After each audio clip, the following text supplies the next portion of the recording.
Hi everybody, no video of me tonight. I'm not feeling that great.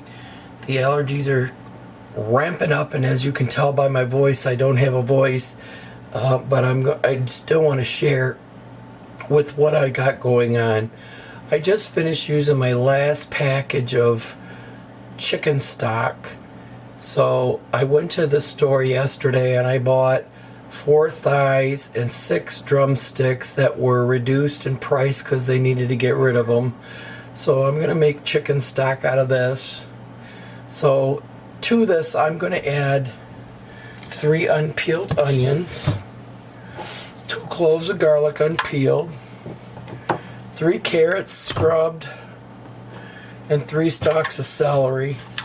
Now what's going to happen, I didn't peel the onions because we're going to drain all of this stuff off of this once we get it done. And then I've got 1/8 of a cup of salt that I'm going to add here.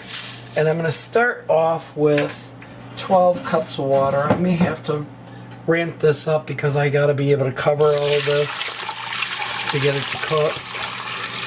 So there's 8 and 12. Let's see, I'll add another 4 cups, so once we get that all in there, then I'm going to get it started, and we're going to work on dinner. Now dinner tonight is cream of mushroom soup, and I just stumbled on this. We had some gravy mix that we got for something, I can't even tell you what it was that we got it for. But I got some gravy mix from one of our big box stores, and I needed to use it up, so I figured, okay, let's just get the cream of mushroom soup going. Try that. I'm going to get this going on a high temperature to start with. I want to bring it to a boil, and then I'm going to reduce the heat and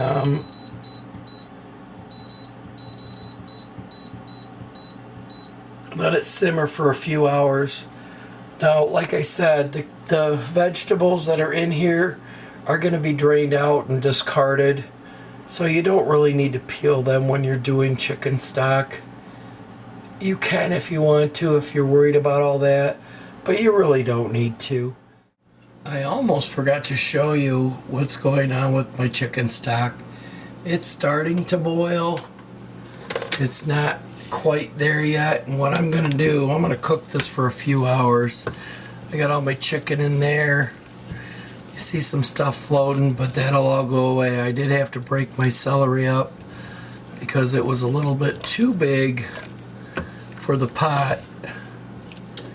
But once this is done, I'm going to drain it, and then I'm going to package it, and I usually use quart freezer bags, and I'll put 4 cups in each, and then I'll throw them on a sheet pan and freeze them flat in the freezer, and then once they're all frozen, I'll transport them to my kitchen fridge where I can actually get them out when I need them instead of having to run to the garage all the time.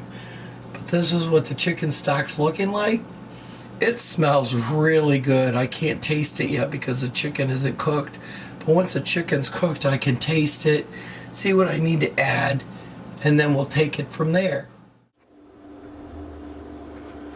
We're back. It's the next day, and right now I've got my chicken stock all cooked up, and I'm going to remove all of the big stuff out of it.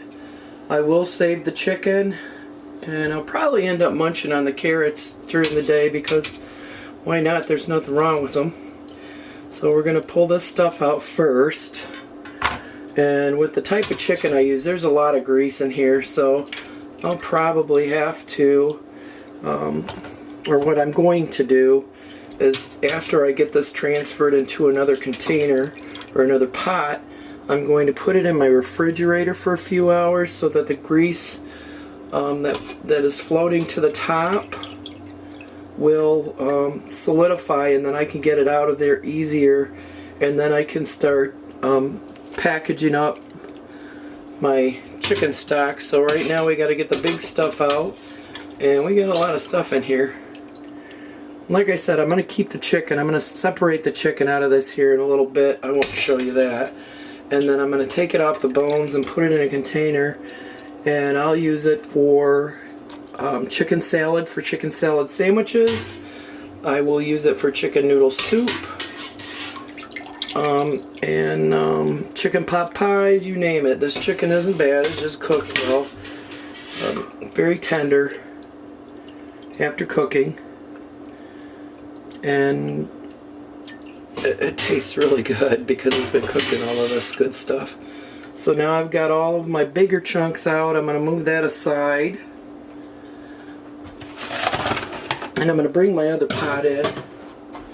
And I'm going to strain chicken stock through this pot here so I can get more of the bigger bits out. And once it gets light enough, I'll just dump it in there. I don't have to keep worrying about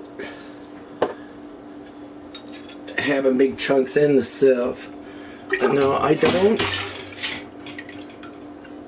strain it even further because I'm not really too concerned about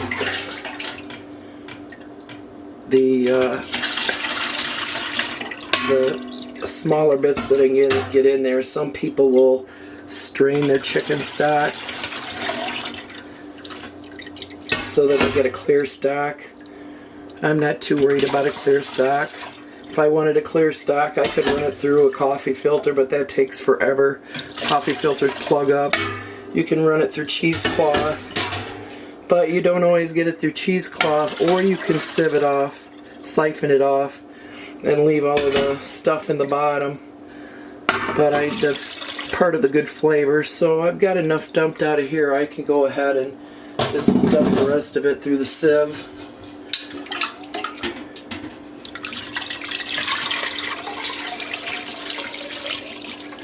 And there you go. That's actually phase 2. Phase 1 is cooking. Phase 2 is straining. And then in a couple of hours, I'm going to throw this in the refrigerator. And then in a couple hours, once the chicken fat solidifies, I can pull that off, and I'll probably heat it up a little bit and let it sit, and then we will bag it up for freezing. I put it in four cups in a quart freezer bag. I lay them flat, and I put them on a sheet pan, and I throw them in the freezer. And then when I'm done, I throw them in my kitchen fridge freezer. It's got a little shelf on the bottom, and these kind of just slide in there really nice and fit really nice. So next step, taking off the fat and getting it packaged up. Okay, we're back to our chicken stock, and I've had it in the refrigerator actually overnight. We got kind of busy yesterday and I wasn't able to get back to it. So the first thing we're going to do is pull as much of the chicken fat off of the top of this as that we can, and I use my handy dandy slotted spoon here, and this should come off pretty easily. I may get some of the stock. I'm not too worried about that, as long as I get as much of the fat off of this as I can, so that we can use it later. Now, as you noticed, after you leave your stock in the refrigerator for an extended period of time to get rid of the chicken fat or solidify the chicken fat, it actually gets to be a jelly-like consistency. That's okay. It's going to make it a little easier for me today to get this packed up and ready to go. So I've got enough of the grease off that I need. So now I'm going to go ahead and get my bags ready.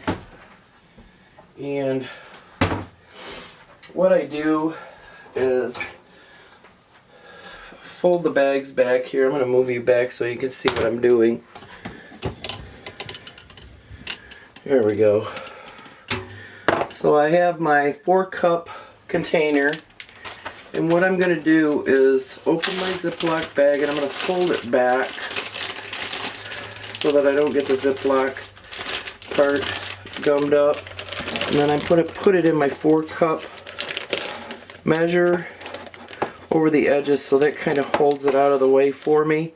And now I'm going to scoop in each one of my bags. I'm going to do 4 cups of stock. I have a 2-cup measure here, so I'm just going to dip it in and then dump it in.